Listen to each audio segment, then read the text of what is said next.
two fabulous mystery writers to our online event program. Paul Doiron is a Northshire event regular and a bookseller favorite. He's visited us in Saratoga at the store I work at every summer since we opened Northshire Saratoga, and it's an annual event that I always look forward to. The novels in his Mike Bowditch series have been chosen as staff picks here more times than I could possibly tell you.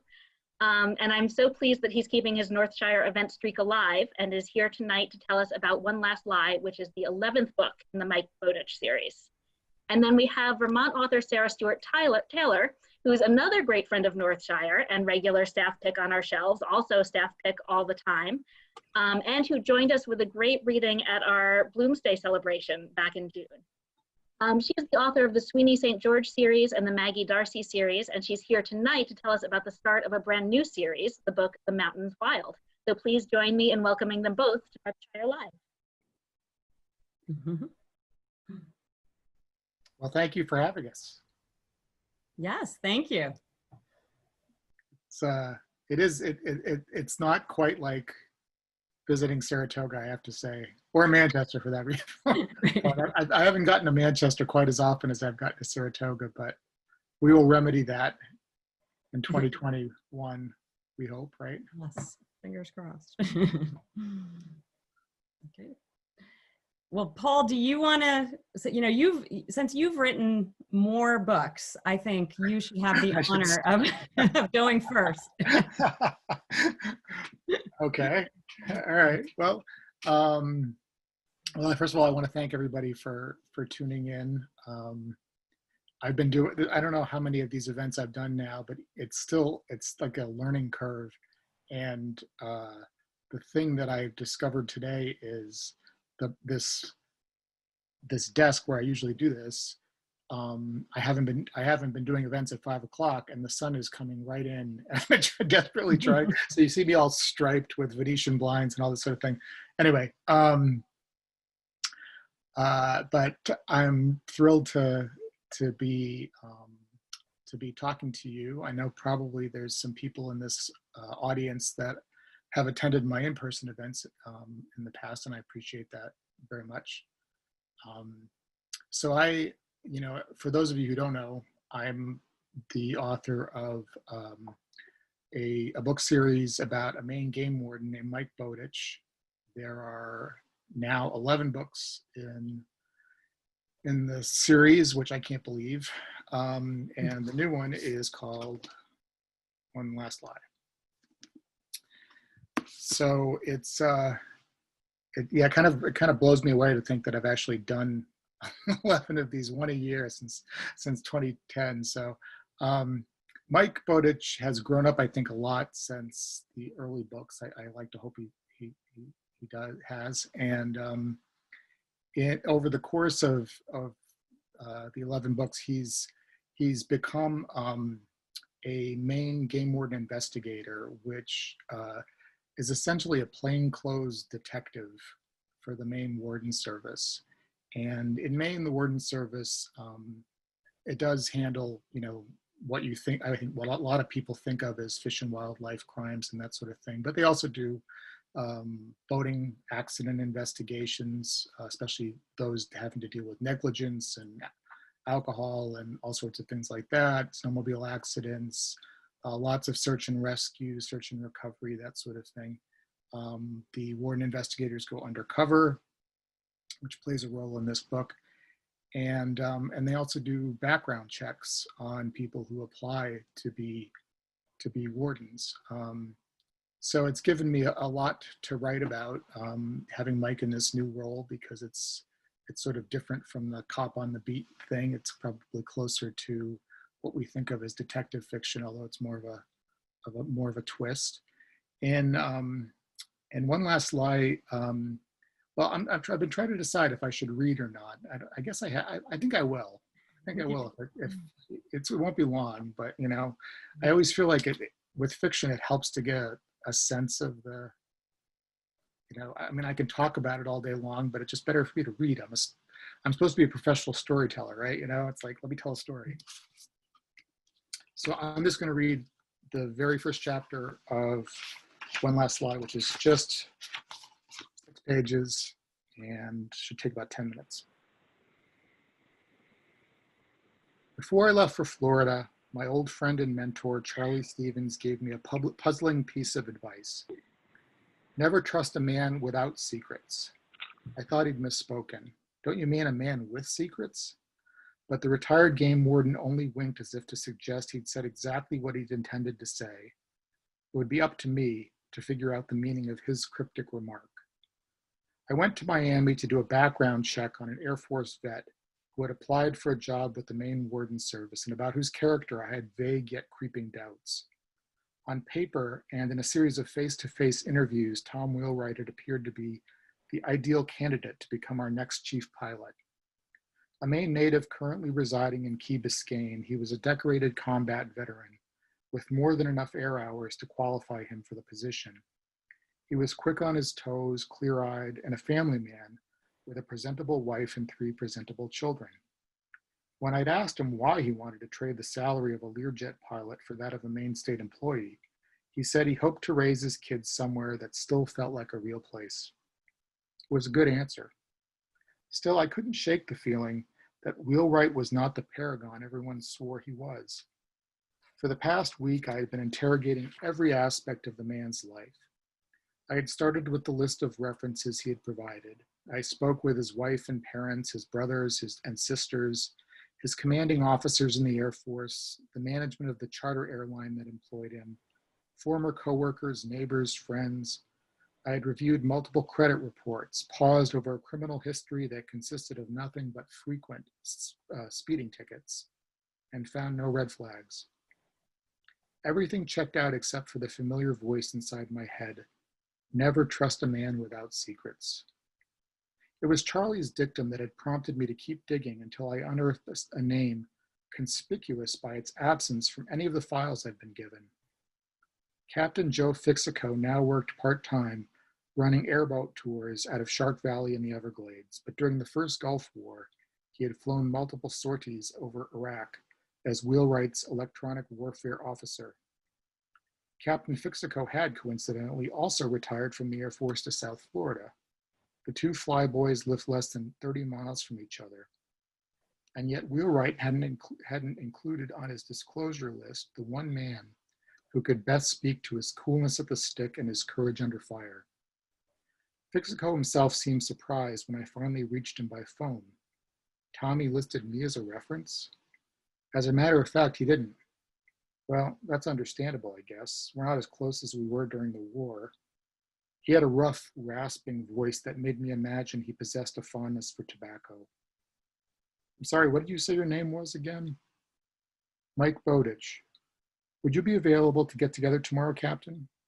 Of course, he said, and please call me Joe. Then my new friend had invited me to his house in the outermost ring of the Miami suburbs. The next morning, however, Fixico called back twice. The first time to push our appointment to late afternoon. The second time to change the location. A little bit to research. The second time to change the location to a restaurant owned by the Miccosukee tribe of Native Americans out in the Glades. You can't miss it, he said in a voice that sounded even scratchier than it had the night before. It's across the highway from the National Park entrance. Look for the sign advertising fried gator tail and all-you-can-eat frog's legs. When I'd laughed at what I'd assumed to be hyperbole, the line went quiet. Do you think I'm proud of it? He'd finally said. That I don't know it's a caricature? Just be glad I'm willing to meet with you at all, Warden Bowditch. I hadn't realized until that moment that Joe Fixico was himself a Miccosukee, nor did I understand why that formerly cooperative Air Force captain was now playing hard to get. The temperature was 88 degrees. The relative humidity was 90%. The swollen canal behind my airport motel smelled rank and diseased, like a mouthful of rotten teeth. I was overdressed in a navy linen suit, a sky blue cotton shirt, suede chukka boots, and a SIG P239 handgun holstered on my belt. I also carried a badge identifying me as a Maine game warden investigator. When traveling on duty out of state, I was required to present myself as a law enforcement officer. People assumed I was a plainclothes police detective, which in a sense I was, The difference being that most of the crimes I investigated back home were perpetrated against wildlife. Not having anything else to do with my unanticipated free time, I decided to play tourist. I had never visited Florida. In 31 years on Earth, I had rarely even left the state of Maine. I was parochial enough, for instance, to think the name of the 4-lane highway that carried me across the flooded sawgrass prairie had an Aboriginal music to it, the Tamiami Trail. Later, I learned it was just a mashup of the highway's starting and ending points, Tampa and Miami. The contraction was cooked up by a cynical developer to entice emigres from Middle America to buy bulldozed swampland. Florida had been built on a foundation of fraud and false promises as much as on a bedrock of limestone, riddled with holes and prone to devastating collapses. In the lot outside the Shark Valley Visitor Center, I spotted dozens of cars and RVs, and I wondered, what kind of fool chooses to go wildlife watching in the heat of a late June day when every breath feels like being waterboarded? Then I caught sight of my sweating reflection in the glass booth where I paid my admission, and I knew what kind of fool. The birds, though, great and snowy egrets, blue and tricolored herons, and hingas posed cruciform in the mangroves, drying their wings, glossy and white ibises, roseate spoonbills, and purple gallinules walking across water lilies with their grotesquely oversized feet. Alligators lolled ridgebacked in the canals or sprawled in the verges between the paved walk and the stream. Enormous catfish, gar, and tilapia floated with a flutter of fins beneath the tea-colored surface. Never had I encountered nature in such glorious, riotous abundance, an eye-popping, caterwauling carnival of life. I had probably lost 10 pounds in water weight when, remembering my appointment, I returned to my rented sedan, buckled on my sidearm, pulled on my suit jacket, and drove across the street to the restaurant that served deep-fried reptiles. When I stepped through the door, a blast of air conditioning hit me in the face with the force of a meat freezer thrown open. Supposed to meet someone, I told the host. His skin was the color of bronze, and he wore his black hair long and parted straight down the center. He's not here yet. I'll sit down. I think you better. The interior was festively decorated in bright colors and Native American motifs. The only customers were 2 white families, clearly foreign, clearly tourists, and a black man with gray hair seated at the lunch counter reading a fishing magazine. My waitress was so concerned that I might collapse of dehydration that she left a filled water pitcher on the table.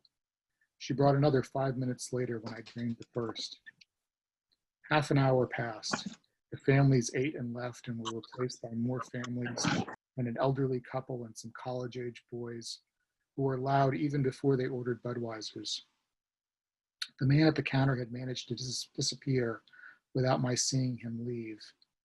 My server asked if I wanted to order some food while I could. We'll be closing soon. We close at 4 o'clock. Why so early? We close when the park closes. I tried Fixico's phone number, but got an automated reply. I left a curt message for him to call me. As the restaurant emptied, I could feel the host watching me, willing me to get up and leave, the way a cat wills you to feed her.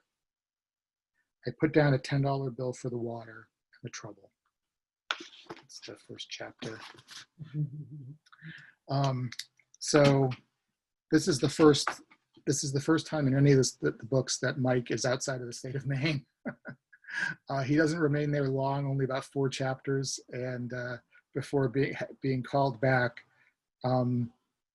The man seemingly without secrets in this book is his mentor there, Charlie Stevens, who disappears on kind of a quest to investigate the disappearance of a protege of his 15 years earlier in the northernmost section of Maine, the St. John River Valley. So it goes from the most southeastern county in the United States to the most northeastern county in the United States. And I've been saying that I think it's the only novel in existence to do that. Don't quote me. I guess I will leave it there because I want to hear Sarah. So. Great. Well, thank you, Paul. That was, I actually just finished reading One Last Lie at, I think it was about 3 a.m. this morning. So Paul has kept me up a couple of nights in a row now, and it's a great read. It starts off with all this just fantastic Florida detail, and then of course takes us back to Maine, and there's just a fantastic action scene at the end. I don't want to say too much, but on a river, and it's so well done. It's so exciting, and I loved it. I think you will too. So yeah, so I'm so happy to be at Northshire talking about my new mystery. I've sort of been out of the crime writing world for a while, and it's great to be back with a new series, and it's great to be back at Northshire. And The Mountains Wild is, when people ask me sort of where it came from, and why this is the book that I wanted to write when I sort of finally started writing crime fiction again, I always say that it's been in my head for 20 years, and it really has. This book has been in the works for 20, maybe even a few more than that now. I'll have to do the math. But when I was just out of college, I lived in Dublin, Ireland for a few years, and worked, and then went to graduate school there. And during the time that I was living there, in fact, right before I moved to Dublin in 1993, there was a very tragic disappearance of a young American woman in the mountains outside of Dublin. And in the following years, a number of Irish women disappeared in roughly the same geographic area, and the cases were never solved. And these cases really just stuck with me. And I think in particular, my mind kept going to the families of these missing women, and just thinking about how these disappearances must have altered the course of their lives, of everyone who was missing those women and wondering, and the law enforcement professionals who had worked so hard to find them and couldn't. And I think the idea for the book was sort of just percolating away there for a number of years. And finally, I found a fictional way to tell it. I knew that I needed to kind of make it my own and not fall back on the actual details of the cases. And so I decided that I wanted to write a novel about the family of an American woman who disappeared in Dublin, and to really try to get inside the head of a family member who was haunted by this disappearance. So The Mountains Wild unfolds in two different time periods. It unfolds in 1993, when Maggie D'arcy, my main character, is a recent college graduate. She's living on Long Island and working in her Uncle Danny's Irish bar. And her cousin, Erin, who really was more like a sister to Maggie growing up. They sort of grew up together. They had a very close but very complicated relationship. And Erin, who moved to Ireland about a year before the novel begins, disappears. She doesn't come home, and her roommates call Danny and let him know that she seems to be missing. So Maggie goes over to Ireland and tries to figure out what happened to Erin. She in many ways sort of lives her life. She tries to relive the last few weeks that anybody knew where Erin was, and she gets to know Erin's friends. She visits the places Erin visited, and she finds a few clues, but ultimately no trace of Erin at all. And she eventually returns home, and Maggie and her Uncle Danny have to sort of live with this question. And then in 2016, Maggie has now become a homicide detective on Long Island, and she's the divorced mother of a teenage daughter. And she gets a call one night that new evidence has been found in Ireland, near where Erin disappeared. And also that another young woman has disappeared. And she returns to Ireland to try to solve this cold case that in many ways is sort of the greatest mystery of her life. And she gets one last crack at it, and that's sort of where the novel starts. So I thought I would read a short section from the 2016 portion of the novel. Maggie has just arrived in Ireland, and she's met her old friend and someone who at first she was sort of at loggerheads with in the 1993 chapters, an Irish police detective named Rolly Byrne. And they eventually became close friends, and they now have sort of a transatlantic friendship.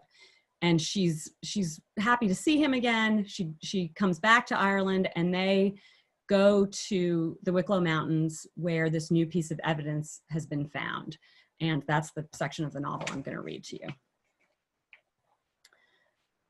They've set up a staging area in a little parking area and clearing off the old military road. I can see the uniformed guards moving around in their reflective vests and the white vans that likely belong to the crime scene processors. It's Quilcha property, Rolly says, the State Forestry Service.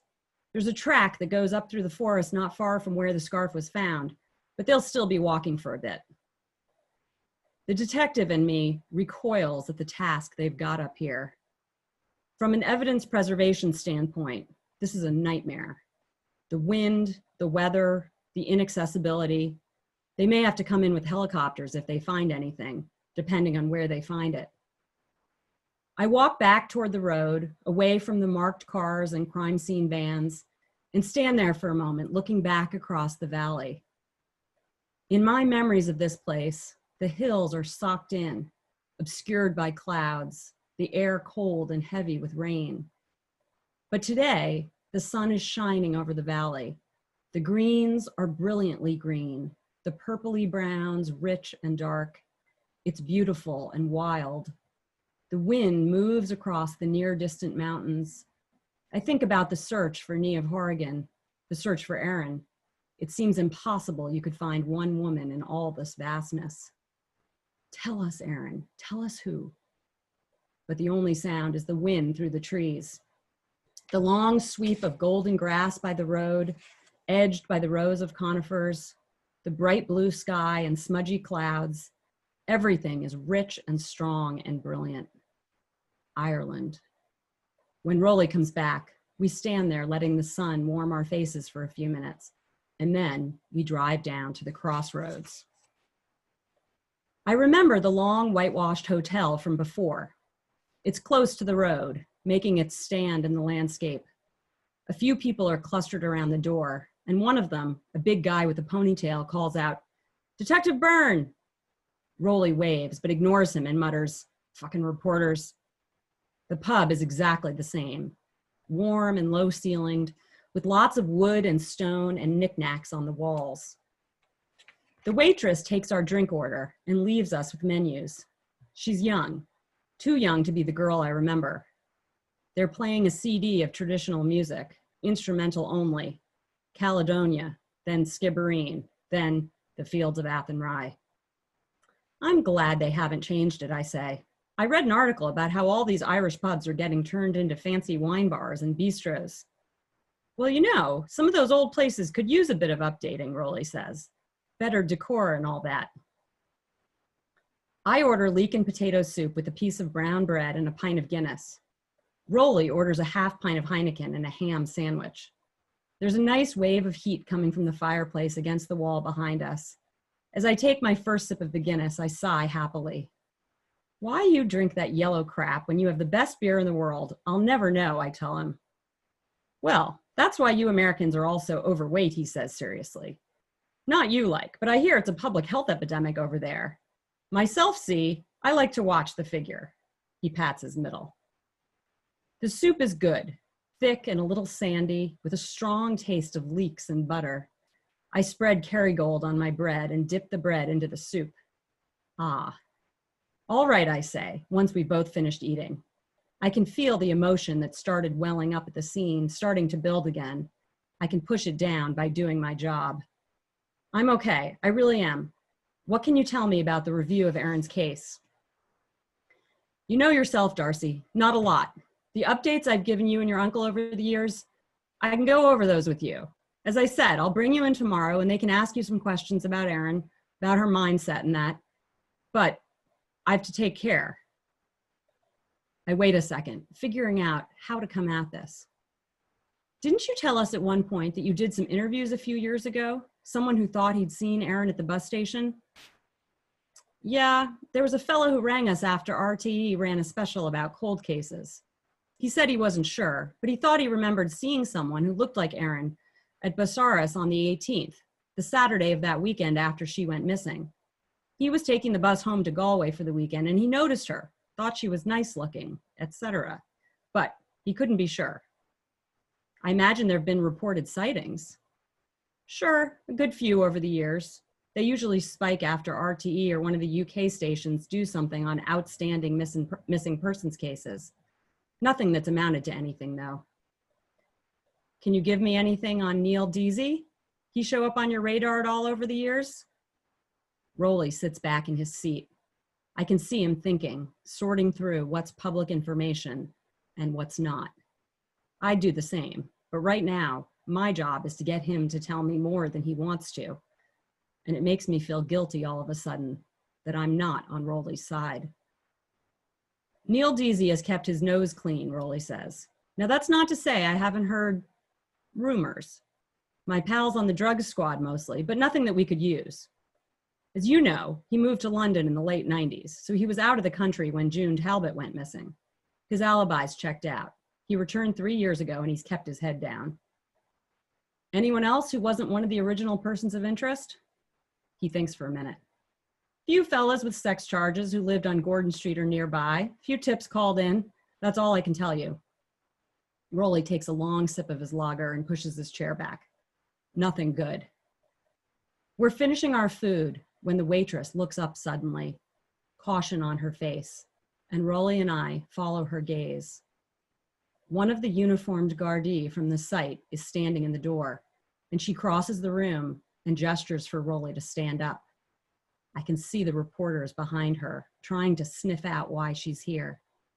We tried to ring you on your mobile, she says, but you must have the ringer off. Rowley scrambles in his coat pocket as she looks at me and leans in to whisper something to him. She doesn't keep her voice low enough.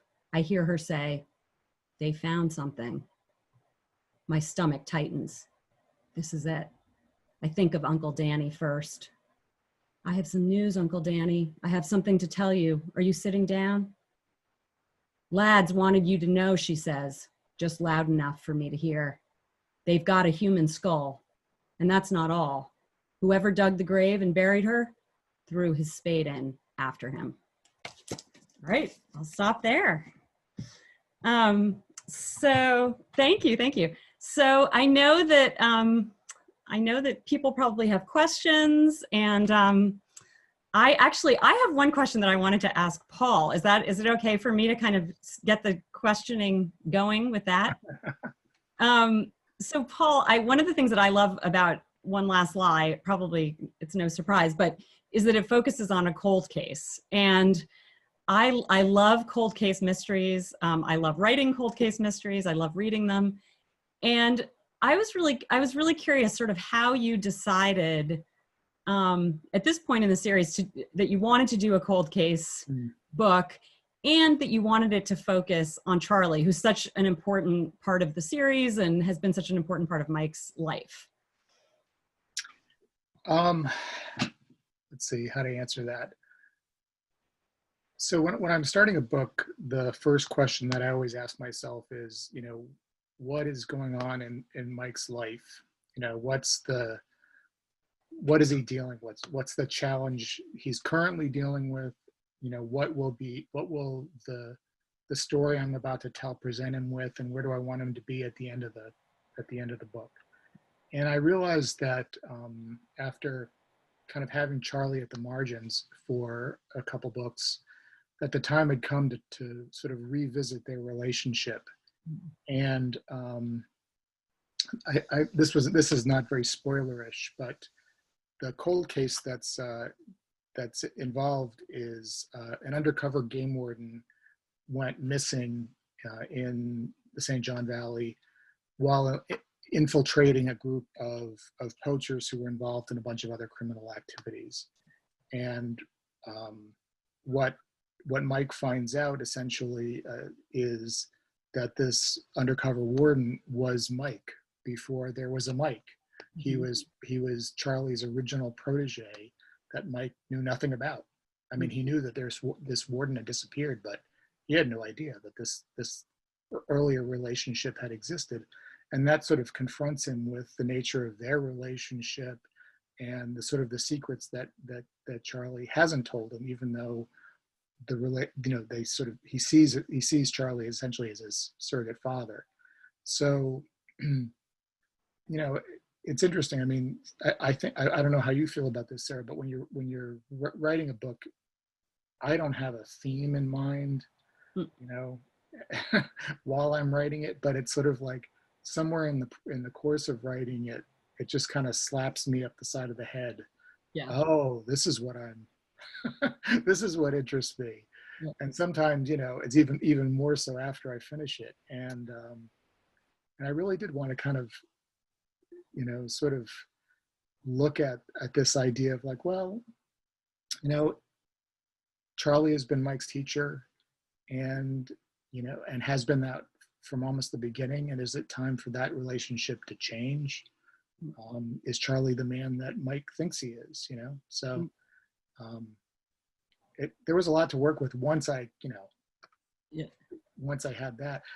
Speaking of cold cases in your book, to sort of turn it around on you, one of the things I liked about your book was how you played with time in the book, because it's not a strict, one chapter takes place in 1993 and then the next chapter takes place in 2016, but there is a sort of movement back and forth, and it's really well handled. And I wondered if that strategy occurred to you early in the process, or did you start off writing the book knowing you were going to do that, or did you sort of discover that in the writing? Yeah, great question. So I knew, my idea of this book all along was that it was a book about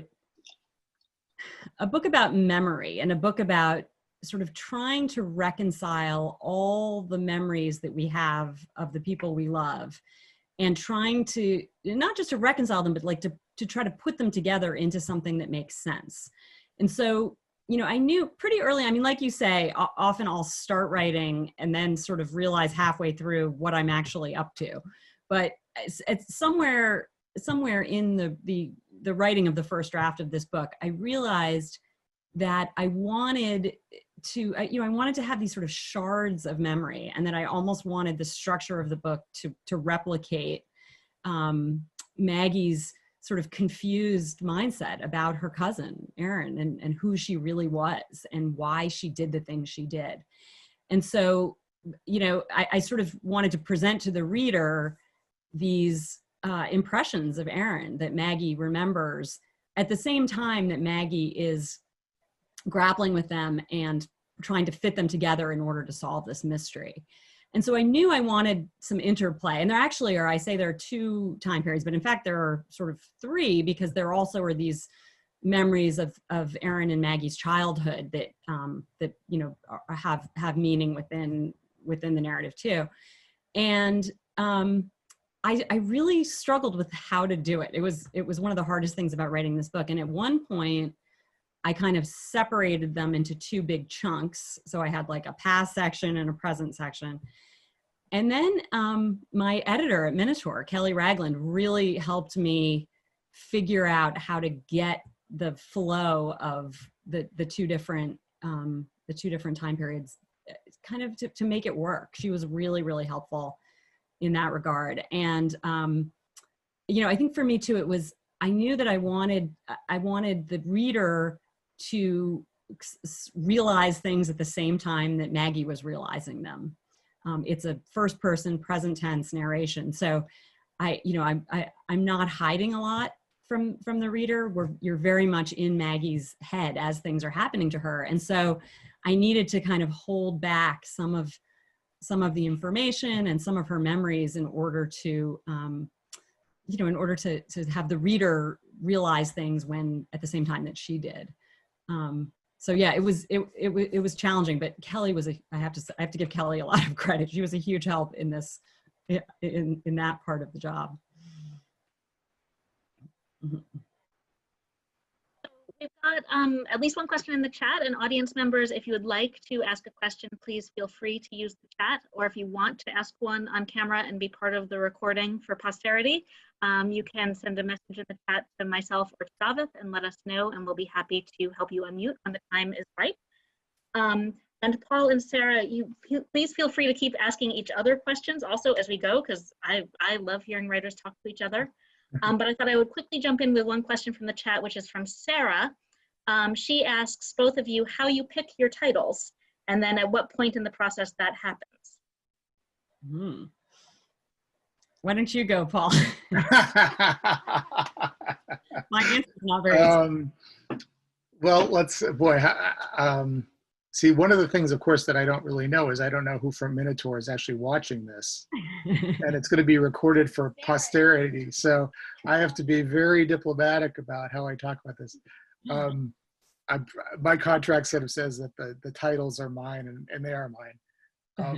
But my editor, I used to be an editor, and one of the things that I would do when somebody turned something in is I would say, oh, this is great. But I bet you can do even better. And that's the way it is with my titles. I'll turn the book in with a title that I think is fantastic, and I'll get some pushback from it, and we'll work it out. I mean, it's sort of back and forth. So all of my books have titles that are my titles. Some of them were the first.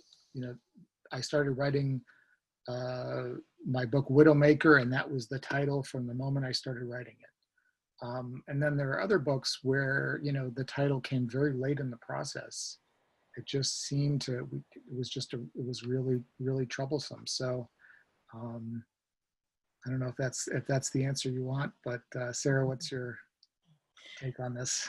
So I've come to the conclusion that I am bad at titles. I just am. I struggle, and I don't know exactly what it is. I think I used to be a journalist, and I was always, editors like Paul would get annoyed with me because I was always long. Like I was always over my word count, and I'd turn books in, I turn articles in like, right before my deadline, and and I'd be like, 5,000 words over, and they were just like, oh God.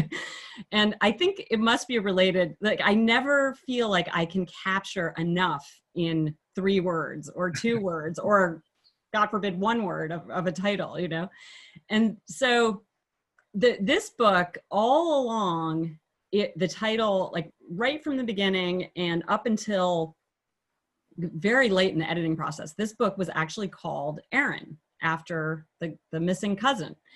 And I thought I was being really clever because in the Irish language, Aaron is the word for Ireland as well. And I thought, it was like, oh, it's about the missing cousin, but it's also about Ireland, And now I look back and I'm kind of embarrassed that I was trying to be that cutesy. And my editor, rightly so, just said, no, it doesn't, that's not a good title. That doesn't work. So we had to think of something else. And, it was hard. And I went for inspiration to traditional Irish music. And the emigration song Skibbereen was one that I sort of had been listening to it, and there's a line in the song, something where the father in America is looking back, is telling his son about Ireland, and he talks about the mountains rude and wild. And there's something about that line that I liked, but rude didn't really work. And so I sort of, tore the sentence apart and turned it into the mountains wild. And that's where it came from. And it's, it feels like it says something about both the location of the mystery and where Aaron is lost. And also, I wanted to say something, I think, about the sort of unexplored territory of this relationship and of Maggie's own kind of understanding of this person she loves. So it seemed to work, but it was hard to get there. So I'd love to jump in a question of my own for Paul. Paul, one of the really lovely things about this series is the way that we watch Mike evolve. You know, he is a very different guy now than he was in The Poacher's Son. And I wondered if your relationship to him, how you feel about him, has changed as he has changed. Yeah, it definitely has. I mean, from the very beginning, as it became clear that, that I was writing a series, I really knew that I had to evolve him because he's such a kind of a callow, self-destructive guy in The Poacher's Son that if I was going to keep readers interested in him, you'd have to be able to get a feeling that he was making some progress. One of the things, though, that's been really fun about doing it this way, I mean, in addition to sort of charting his relationships with his coworkers and his romantic relationships, God knows, has also been to try to mimic his evolution as a person in his writing style, or my writing style. And so the style, I think, is quite different from, and deliberately so from The Poacher's Son. Over time, I began to think about, well, what would maturity look like on the page? I feel like, boy, it's really hard to put into words. It's sort of embarrassing to say this, but I feel like at the beginning that he and I overlapped a lot more, at least the me of my early 20s. And as the books have gone on, he's gotten, more and more, he sort of has taken on a life of his own, so that I talk about, like, I feel like I could meet him in the supermarket someday, It's like he's not me. He's sort of out there in the world, that I could run into him, and I'd be afraid to, because I put him through such hell. There's an audience question here for the both of you from Jen. And I'd like to kind of piggyback onto the back of it. Jen asks, what books are you both currently reading? But I'd like to expand that to include what other mystery authors do you read for inspiration, for influence? Yeah, so I'll start that out. So I am nearing the end of my book writing process, which is to say that I've turned in one draft to my editor, and I'm continuing to work on it, but I'm feeling a little bit less completely taken up with writing a book. And for me, the wonderful thing about kind of finishing something is that I can start reading again. While I'm writing, I just can't. I mean, it's partly just time, but also I always worry about kind of other writers' voices creeping into my, especially when I'm in that real kind of drafting process. And so I've been reading, like the last couple of weeks, I've just been tearing through books. It's been great, actually. So let's see, actually, it's sitting right next to me, so I can even hold it up. I love this novel, American Spy by Lauren Wilkinson. Fantastic, fantastic novel. I would highly recommend this. It's about a young Black woman who's working for the CIA at the height of the Cold War. And it's set in New York, it's set in Burkina Faso, it's set in the Caribbean. It's like, there are these fantastic settings, and the writing is so good, and it's a great read. Let's see, I see it sitting next to me. I've really been enjoying Jane Harper's Australian mysteries. I don't know who else has read those. Those have been really fun. I just finished Force of Nature, which is this great sort of twisty plot about a corporate retreat in the mountains that goes horribly wrong. There's something like very satisfying about I don't know why I find that satifying. I do. It's like environment, but I really enjoyed that. And actually, I just started, well, I told you all, I just finished One Last Lie. And I just started a book that's getting a huge amount of buzz. And so far, I'm going along with the buzz. S.A. Cosby's Blacktop Wasteland. I don't know if you've heard about this, but it's like it has a little bit of a heist feeling, and it's just really good. And this is going to be, I think, like one of the big books of the year. So yeah, I'll stop there. And wait, there's a second part of the question that Daphne asked. What was the second part of the question?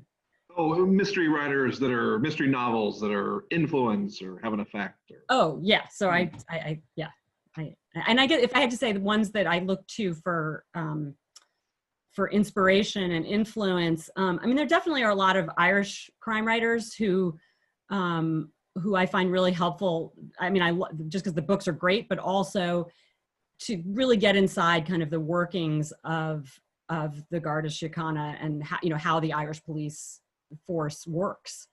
So people like, Tana French, obviously, I think she's incredible. I love her book. She does so many things so well. I love a writer named Dervla McTiernan, and another Irish crime writer. There's a writer named Adrian McKinty who wrote that thriller, The Chain, that was huge last year. But he also writes a police series that I love, the Sean Duffy series, set in Northern Ireland, sort of in the 70s and 80s, and they're continuing into the present. So I would highly recommend those as well. Yeah, I've recently, the last book I finished was a book called Union by Colin Woodard, and it's sort of, it's a nonfiction book. I also have trouble reading fiction when I'm writing for the same reasons that Sarah mentioned, but I do read a lot of nonfiction while I'm writing.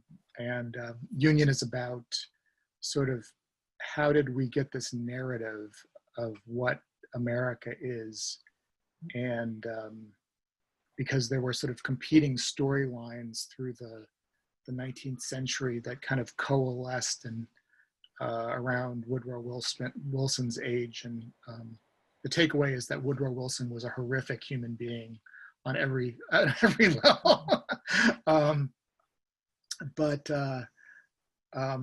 Fiction, The Last Trial by Scott Turow. What I really love about Turow, I feel like Turow does what something that I try to do with my books, is that he takes what you think of as a genre, the legal thriller, and he elevates it both through his language and his character psychology, so that it's really something more. It's funny, people I think always assume because of what I write that I read outdoorsy mysteries, and that's just, I mean, it's not to say that I don't, it's just that that's not usually my go-to. I'd be more inclined maybe to read a Michael Conley about LA, or Walter Mosley about LA, or something like that. It's, I mean, two of my favorite writers recently deceased, both of them were P.D. James and Henning Mankell, and so that neither of whom write anything like what I do. So I think influences, sometimes they're unexpected. They're not what people assume that, you're sort of coming out of as a tradition. So we have a couple of questions specifically for Sarah in the chat, which I thought I would ask all clumped together, but if you get hung up and need me to repeat any of them, let me know. Elaine wanted to know, Sarah, if you wrote in other genres in the years since your last mystery was published. And then Gregory was asking how you went about getting the speech of the Irish characters to feel authentic, and if you picked up on sort of varieties between Dublin and Wicklow characters while writing. Good, both good questions. So I did write in another genre in the years sort of between mysteries. Basically what happened was I was writing, as Paul said, series writers are expected to write a book a year, and it's a tough schedule. And I did it for a few years with my first series, the Sweeney St. George series. And then I had 3 babies in 5 years. And it was not, I couldn't do it anymore. And so I took a little break from writing just because I was quite overwhelmed with early parenthood. And then this sort of interesting thing happened where I think I loved reading to my kids. I loved watching my kids become independent readers. And it was almost like I was sort of reliving my own journey as a reader. We were starting with Goodnight Moon, and then we were moving up to Frog and Toad, and then, and then we were moving on, through all these series. And somewhere in there, I got an idea for a middle grade kids adventure series. And so I wrote 3 books in that series, and they were great fun to write, great fun to promote. I loved going and talking to school groups and kids library groups, and it was so much fun. But I think as I started to have more time and space to write again, I really wanted to get back to crime fiction. And it was funny. I did an event with another Maine mystery writer, Julia Spencer Fleming, and I said that, and Julia said, "Once you've killed, you can never go back." And it's true. It's kind of true. I was really missing creating mystery plots and crime plots, and I wanted to get back to it. So that's sort of where this book came from. So that's a very long answer to a very short question.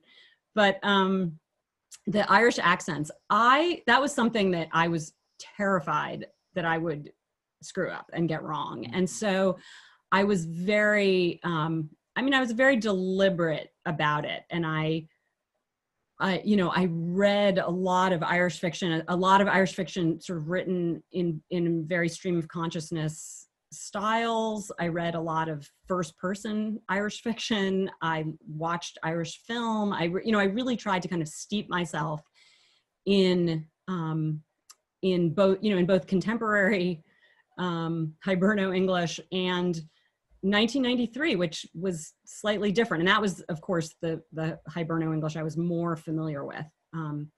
But I also hired an Irish editor to go over my dialogue with me and to really make sure that I wasn't making mistakes and all that. And she was just wonderful. She would very gently say, "This is something that we would have said 10 years ago, but no one would say this now." And those kinds of little corrections were incredibly helpful.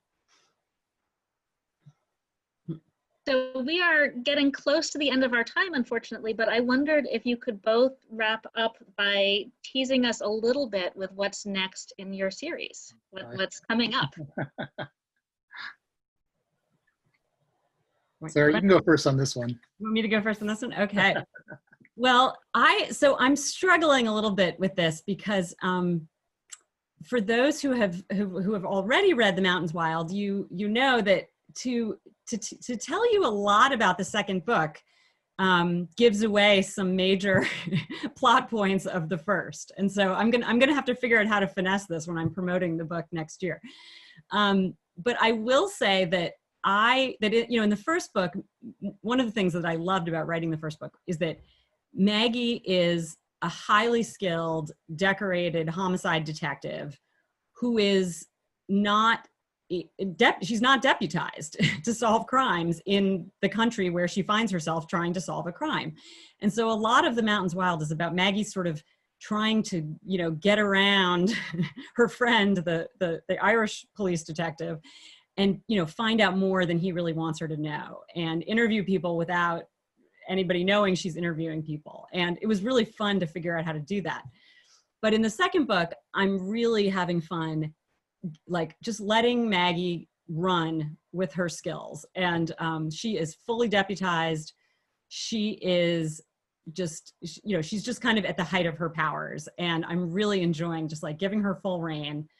Her personal life is not going so well, but her professional life is she's really just, she's working it. So that's what I'll say. Okay. So the book that I'm working on, it's number 12 in the series. So people who want to know if I'm still continuing it, yes, I am. The two things I guess I will say about it. One is I had read a book that was very highly praised, actually, and sort of a survival fiction book that left me cold, so to speak. I just felt like it didn't read to me like real survival as I knew it, and wanted to sort of take my own take at that, like Mike Bowditch in the elements, being hunted, kind of, that kind of thing, having to sort of survive a night kind of situation. This is also a case where I like to, bring in characters from Mike's past or sort of present and give them a bigger platform. This is the primary sort of supporting character from Mike's life in this book is his wolf dog, which I created for a single book, thinking that was going to be the end of it, and it really was readers who just responded so much to that character, canine character, that I did a lot of thinking and said, I probably could do this, while at the same time really wanting to steer away from anthropomorphism and sentimentality and, Jack London kind of, I don't know what, Darwinism. So I really wanted to render sort of a half-wild creature as a half-wild creature, sort of give this animal his dignity as a non-human. And it's been interesting kind of to play with him, and so yes, he's the co-star of this one, and I know that there are actually lots of readers who will be very happy about that. Great. Fantastic. They both sound great. Well, this has been really fun, but it is in fact 6 o'clock. So I'm afraid it is time to wrap up our time together this evening. Thank you so much to both Paul Doiron and Sarah Stewart Taylor for joining us this evening to talk to us about your new books. Thank you to all of the audience members joining in from near and far. It's been a treat seeing you all. Come back on Thursday. We're hosting a romance happy hour at 5 p.m. It's going to be a lot of fun. We have Sonali Dev, Kwana Jackson, and Sarah McLean joining us. So hopefully we'll see some of you again then. Thanks so much, everybody. Thank you, everybody. Thank you, everybody. Thanks you so much. This has been another real pleasurable evening. Thanks.